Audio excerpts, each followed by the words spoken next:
இல்ல என்ன பண்றீங்க? எப்படி இருக்கீங்க? நல்லா இருக்கீங்களாப்பா? உங்க வீட்ல எல்லாம் என்ன லஞ்ச் மெனுன்னு கமெண்ட்ல சொல்லுங்க. இன்னைக்கு நம்ம வீட்ல சூப்பரான லஞ்ச் மெனு. நான்வெஜ் பிடிச்சவங்க எல்லாருக்குமே இந்த லஞ்ச் மெனு பிடிக்கும்ப்பா. இந்த சாப்பாடு பிடிக்கும். அது மாதிரி எனக்கெல்லாம் ரொம்ப ரொம்ப பிடிக்கும். வாங்க ஃபர்ஸ்ட் ரொம்ப ஹைப் கொடுக்குறேன். என்ன லஞ்ச்ன்றத பாத்துருவோமா? வாங்க வாங்க.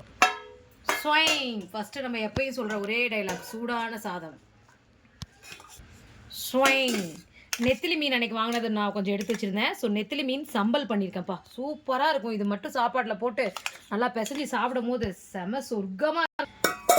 இதில் ஊற்றி சாப்பிட்றதுக்கு இதை விட ஒரு பெஸ்ட் காம்பினேஷன் உலகத்தில் இருக்குமான்னு தெரியாது. இது வந்து பார்த்தீங்கன்னா மிளகா கிள்ளி போட்ட சாம்பார், சின்ன வெங்காயம் பூண்டு எல்லாம் தட்டி போட்டு மிளகா கிள்ளி போட்ட சாம்பார். இதை ஊற்றிட்டு பிசைஞ்சு இதை தொட்டு சாப்பிடலாம், இல்லை இதை மட்டுமே போட்டு பிசைஞ்சு சாப்பிடலாம்.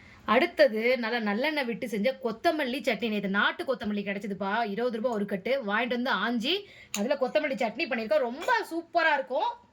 இதுக்கு எல்லாத்துக்கும் தொட்டு சாப்பிட்ற மாதிரி நல்ல ஒரு பெப்பர் உப்பு போட்டு செஞ்ச முட்டை பொரியல்ப்பா, செமையாக இருக்கும்ப்பா.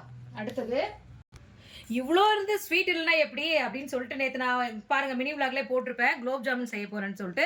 ஸோ அது மாதிரி குலோப் ஜாமுன் செஞ்சுட்டேன். ட்ரை குலோப் ஜாமுனாக ஆகிப்போச்சு. இது ட்ரை குலோப் ஜாமுன் மாதிரி ஆகிப்போச்சு. ஸோ தட்டை எவ்வளோ கலர்ஃபுல்லாக இருக்குது. ஆனால் கலர்ஃபுல்லாக எல்லாமே சூப்பராக இருக்கும். எல்லா ஃபுட்டுமே உங்கள் வீட்டில் என்ன லஞ்ச் பண்ணி கமெண்ட்டை சொல்லுங்கள். இந்த மாதிரி லஞ்ச் பண்ணி யாருக்கு பிடிக்கும்னு கமெண்ட்டை சொல்லுங்கள். வாங்க சாப்பிட்லாம்.